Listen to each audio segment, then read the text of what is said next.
Hablamos de Marco Rubio y lo que dijo que hay un leve acercamiento a un acuerdo.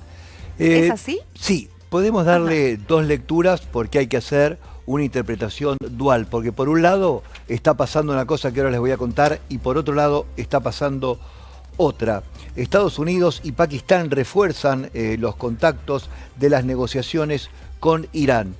Las negociaciones oficiales, digamos, quien fuera el mediador oficial es Pakistán. Hoy tuvo una reunión de altísimo nivel en Washington, el encargado de Relaciones Exteriores de Pakistán, para ver si se puede realmente llegar a un acuerdo, sobre todo en la zona del estrecho de Hormuz, y poder solidificar la paz de una vez por todas. Esto es, para que entienda, en el plano oficial, pero también subrepticiamente hay reuniones, podríamos explicar como de acercamiento, reuniones que no son oficiales, por decirlo de alguna manera, entre Teherán y Washington, para tratar de armar una suerte de acuerdo que pueda realmente llegar al final que se está buscando, que es la apertura del estrecho de Hormuz, que es absolutamente fundamental para todo el mundo, porque ya sabemos que ahí circula casi el 90% de los combustibles que necesitan los países, tanto de la Unión Europea como en Estados Unidos. Volviendo al encuentro, digamos, oficial, que es el de Pakistán, el encuentro se produjo mientras continúan las conversaciones, como les decía recién, y hay que tomar especial hincapié en este sinónimo, son reuniones indirectas entre Washington y Teherán, para ver si se puede de una vez por todas solidificar el alto el fuego. Volviendo a la reunión oficial, que es la de Pakistán, que es el mediador, la participación de Pakistán adquiere una especial relevancia porque el país está colaborando, como les decía, como mediador oficial diplomático entre Estados Unidos e Irán. Durante la reunión, ambas delegaciones destacaron la importancia de fortalecer la cooperación bilateral y mantener una relación estratégica basada en intereses compartidos. Según el comunicado difundido por el Departamento de Estado, las dos partes coincidieron en la necesidad de seguir trabajando juntas para poder impulsar la seguridad y la prosperidad de ambos países. Aunque no se informaron detalles específicos sobre las negociaciones con Irán, el encuentro refleja la intensa actividad diplomática que se desarrolla detrás de la escena para evitar una nueva escalada en la región. Por ahora, las conversaciones continúan y la atención internacional sigue puesta en la posibilidad de alcanzar una suerte de acuerdos para permitir la estabilidad y garantizar una situación de seguridad en una de las rutas energéticas más importantes del mundo. Para pensar y reflexionar, en Medio Oriente muchas veces las noticias se ven no solo en los campos de batalla, sino también se pueden comenzar a vislumbrar sobre la mesa de las negociaciones diplomáticas a ver a qué final llegan estos acuerdos.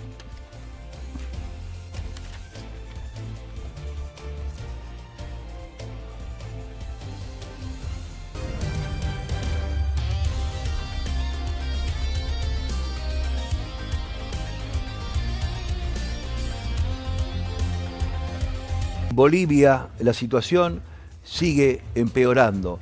Cada vez se agravan más las protestas y los bloqueos siguen absolutamente fijos. No hay posibilidad de que se pueda por lo menos correr para que la ayuda humanitaria pueda llegar. Esto ya se está extendiendo no solamente al marco de lo que es una protesta, sino la cosa se pone mucho más difícil cuando esto empieza a afectar directamente a la población. Los bloqueos de las rutas ya son, como les decía, un problema de índole social. Después de casi un mes de protesta, ahora empieza a influir directamente sobre la población y a castigar duramente la falta de alimentos, de combustible, de medicamentos, empieza a sentirse esto en millones de ciudadanos en la vida cotidiana. Estamos hablando del día a día donde no se consiguen prácticamente alimentos, donde es prácticamente muy complejo el combustible, no hay casi medicamentos, se están racionando, miren al nivel que se está llegando, se está racionando los medicamentos en los hospitales, se está compartiendo el oxígeno. La verdad que es una situación desde el punto de vista humanitario realmente impresionante. Y lo que hay que analizar y tomar en cuenta, cómo fue escalando este conflicto, esto empieza por una suerte de recorte presupuestario, o sea, más que nada sobre una medida política.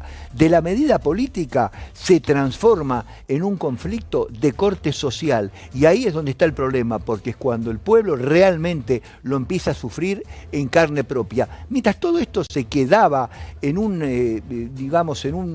discusión, como les decía, de corte político, todo bien. Pero ¿qué es lo que pasa cuando todo empieza a repercutir realmente en el pueblo? Y fíjense que a medida que se agrava la crisis, empieza a ser cada vez más dura. Ahora depende de los hospitales, depende de que llegue la ayuda a gente que está enferma. Hay 29 días ya llevan de bloqueo. Imagínense lo que le puede pasar a un país con 29 días de no recibir ningún tipo de insumos, ni de alimentos, ni de medicamentos.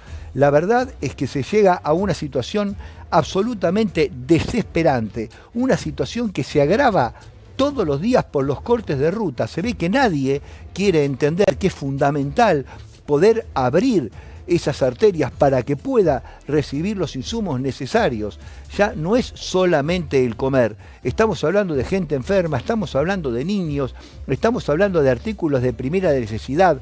Podemos observar góndolas absolutamente vacías, ya negocios, como podemos observar en las imágenes, que han bajado sus cortinas, y 29 días, la verdad que sin recibir insumos es muy difícil poder soportarlo. Las protestas son impulsadas por los sectores sindicales, organizaciones sociales.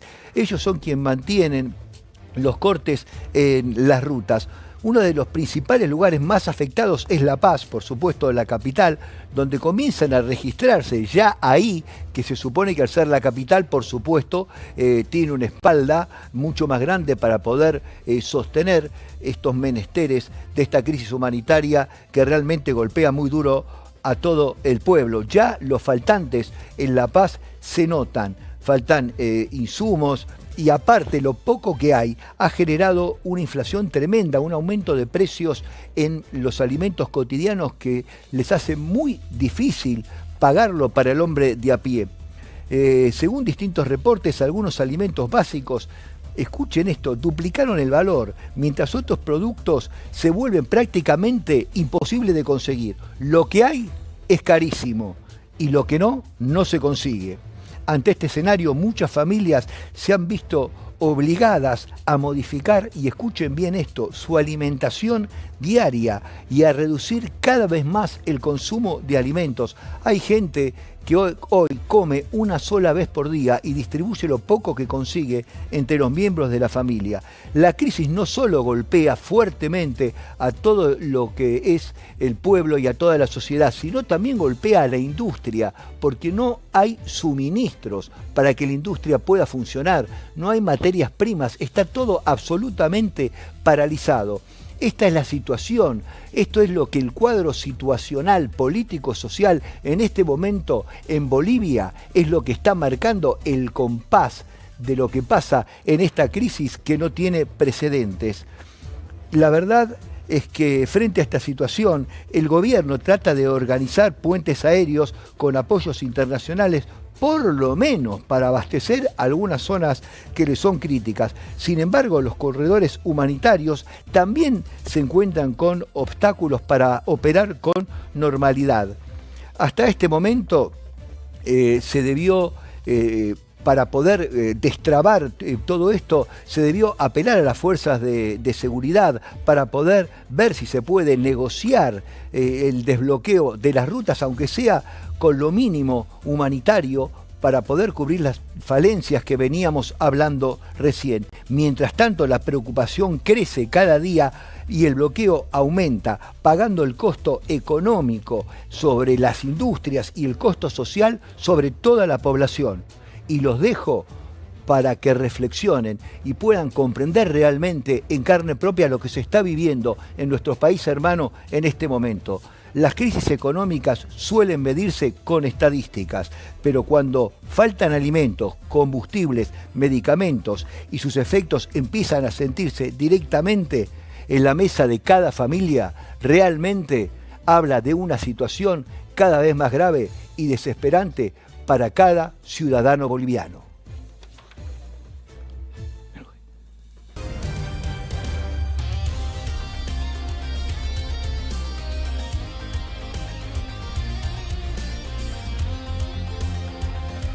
Siguen avanzando las tropas en el sur del Líbano, porque esto es absolutamente medular para el ejército israelí.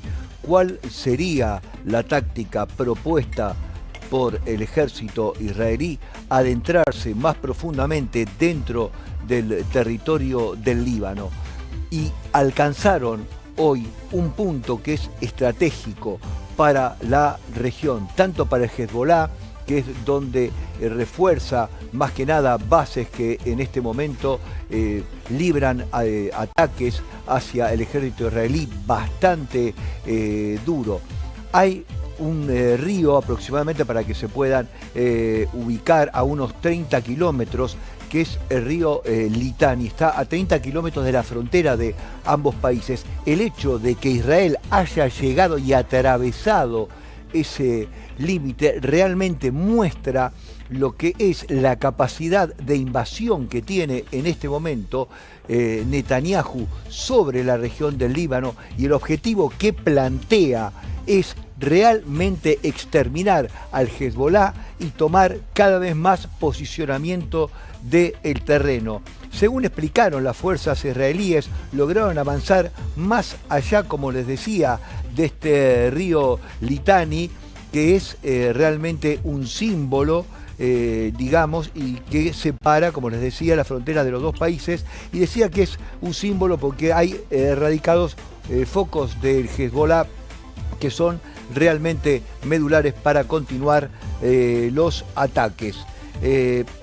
Ambas operaciones, tanto las terrestres como las que se hicieron por vía aérea, lo que intentan es una mayor penetración de Israel en la zona. Lo que se está intentando es debilitar cada vez más al Hezbolá. El avance militar también se produce en un contexto regional marcado por las tensiones entre Irán, Estados Unidos e Israel, lo que agrega nuevos factores de incertidumbre al conflicto. Por ahora no hay señales de una reducción de estas operaciones militares y ambos lados mantienen una postura muy firme de confrontación. En Medio Oriente, cada kilómetro que se avanza con una fuerza militar puede modificar el mapa del conflicto, pero también aumentar el desafío de encontrar una salida diplomática duradera.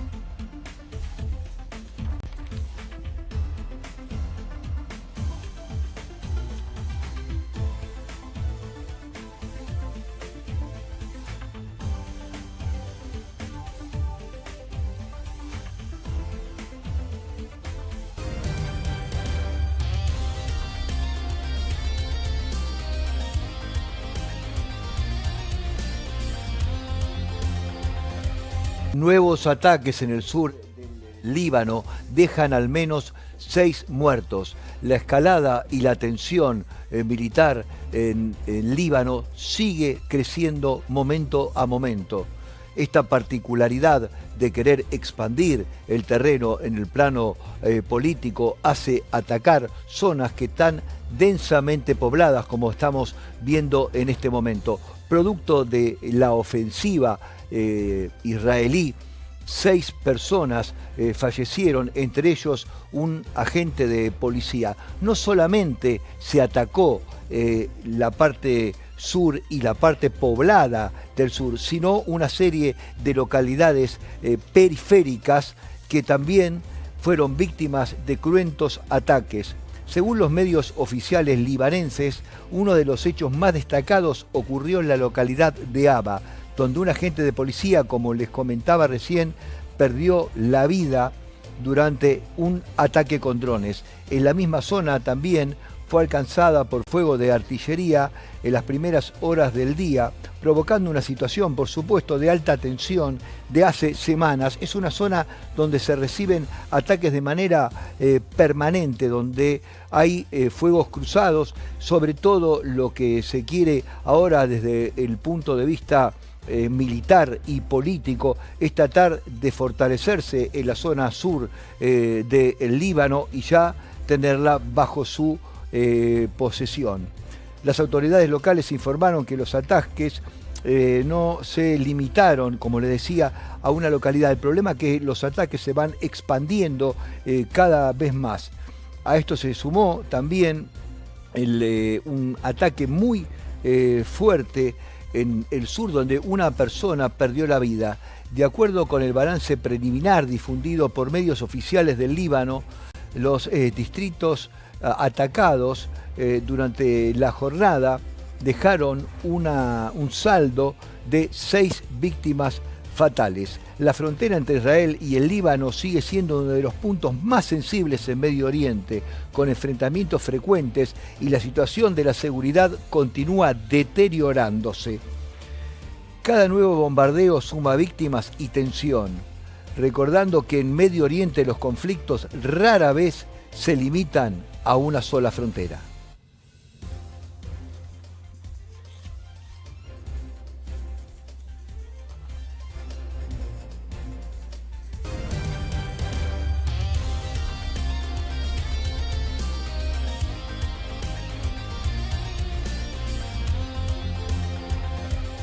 Acá hay que explicar qué es lo que pasa. La OTAN acusa a Putin de haber impactado un dron sobre Rumania. Esto, por supuesto, que tensa todo lo que es el clima entre Rusia y la OTAN, lo que es llamada la Alianza Atlántica. La OTAN responsabiliza a Putin de este ataque. ¿Y Putin qué es lo que dice? Que la verdad que él no tiene absolutamente nada que ver, que se desconoce la procedencia del aparato y que primero se debe investigar y ver si realmente es de origen ruso, y después ahí se verá qué es lo que sucede. Putin lo que dijo, que también no descarta que este dron pueda ser ucraniano, y entre otras cosas remarcó un dato importante que se viene hablando mucho en el terreno diplomático esta semana, que Rusia no representa ningún tipo de peligro para la OTAN y sus aliados. Esto viene a cuento de todo lo que está pasando en Europa, que se está rearmando, como veíamos días atrás, Alemania con sus nuevos búnker que están reciclando de la Segunda Guerra Mundial, las nuevas compras de armamento, el destino del 2,24% del Producto Bruto de cada país invertido en lo que es la militaria para reforzar la seguridad de la Unión Europea. Todo esto tras el temor de un posible ataque de Putin, que hoy se encarga de decir que se queden todos tranquilos, que Rusia no es una amenaza para Europa. Por supuesto que este impacto del dron sobre Rumania recrudece toda la tensión y pone a la Alianza del Atlántico en alerta. Lo que dice la Alianza del Atlántico es que bajo ningún concepto va a abandonar, digamos, lo que es el sistema defensivo y las precauciones, y obviamente va a defender a todos sus miembros integrantes. Las autoridades de Rumania señalaron que el aparato era de origen ruso, mientras tanto Putin dice que no, que él desconoce y que se desconoce la procedencia del mismo. En cambio, la OTAN ha calificado el episodio como una acción irresponsable y reafirmó su compromiso de proteger a cada parte del territorio de los países aliados. La respuesta de Moscú, por supuesto, como se dará una idea, no tardó en llegar. El presidente ruso sostuvo que todavía es demasiado pronto, como les comentaba recién, para determinar con certeza de dónde provenía el dron, y afirmó que cualquier conclusión debe basarse en una investigación técnica completa. Según explicó, también existe la posibilidad de que se tratara, como les decía recién, de un aparato ucraniano. El mandatario recordó además que en distintas oportunidades se detectaron drones vinculados al conflicto sobrevolando y llegando a países como Polonia, Finlandia y las relaciones bálticas. Todo esto es que esgrime Putin es obviamente una suerte de artimaña para desvincularse totalmente de la agresión a Rumania. Más allá de este incidente, Putin aprovecha, como les decía, para rechazar todas estas advertencias de lo que se les acusa y que vuelva a repetir: no soy una amenaza para Europa. Sin embargo, también tuvo un mensaje de firmeza al asegurar que su país dispone de los recursos necesarios para responder cualquier amenaza. Esto también genera más tensión. Por un lado dice que no representa una amenaza, pero por otro lado dice que su país está capacitado desde el punto de vista militar para responder a cualquier amenaza. Por supuesto que esto eleva las tensiones, tanto como de Polonia y Lituania, que son puntos estratégicos y que hay que tomar en cuenta que son muy sensibles en la región. El episodio vuelve a mostrar el delicado equilibrio que existe en este momento y hay que tomar en cuenta en Europa Occidental. Un incidente aislado puede transformarse rápidamente en un asunto diplomático, como es el choque de un dron contra un edificio. Un militar de gran escala involucró a un país miembro de la OTAN y a una potencia como Rusia. ¿Esto qué significa? Enfrenta tanto a Rumania con Rusia por medio de este incidente. Y para ir cerrando y pensando cómo es este escenario donde se está desarrollando este tipo de acciones, en tiempos de guerra, un dron puede convertirse en mucho más que un incidente militar. También puede transformarse en una prueba para la estabilidad de toda una región.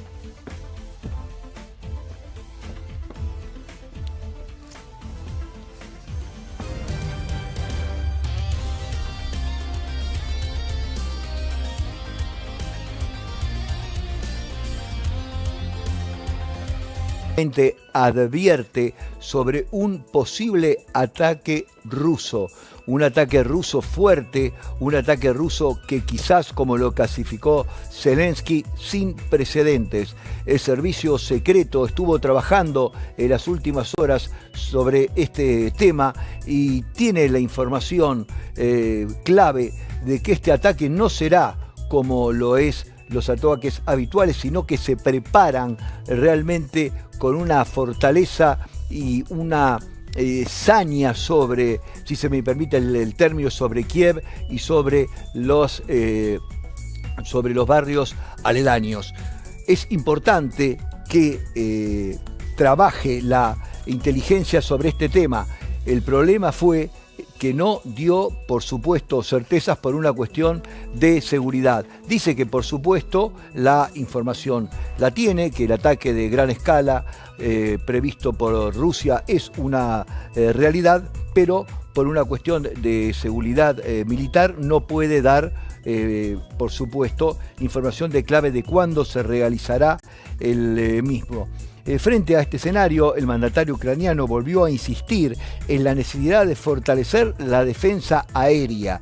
Recordemos que hace unos días Zelensky le manda una carta a Estados Unidos pidiéndole un refuerzo de misiles Patriot, que son los indicados para poder abatir los ataques aéreos de Rusia. Ahora vuelve a hacer lo mismo y a reiterar el pedido ante la gente de la OTAN. Pide por favor, que necesita imperiosamente poder cubrir el espacio aéreo. ¿Por qué? Por esta información que les estoy comunicando de los servicios de inteligencia y este ataque aéreo que será, según la información que se maneja diplomáticamente y en los servicios secretos, probablemente devastador y de una potencia nunca antes vista. Por eso Zelensky vuelve a reiterar de manera desesperada el apoyo con la militaria y las piezas de artillería necesarias para poder tener a su país protegido. La situación se refleja como un conflicto que continúa teniendo consecuencias más allá de la frontera de Ucrania y mantiene alerta a todos los países europeos cercanos en las zonas del combate. ¿Por qué pasa esto? Por la temeridad de que el ataque se pueda extender en otros puntos de Ucrania e involucrar a otros países probablemente de la Unión Europea. Mientras tanto, la expectativa internacional se concentra en determinar si las advertencias de Kiev anticipan una nueva etapa de ofensivas rusas y cómo pueden responder los aliados occidentales. Todo esto es el plano que está haciendo la OTAN y la evaluación a través del pedido que realiza Zelensky. Y dejemos otra frase para reflexionar en este conflicto y para comprender dónde está parado en este momento geopolíticamente tanto Ucrania, Rusia como la OTAN y los países que la componen. En esta guerra, las batallas no siempre comienzan cuando se escucha la primera explosión. Muchas veces empiezan cuando los servicios de inteligencia destacan algo que es muy importante y que está por ocurrir.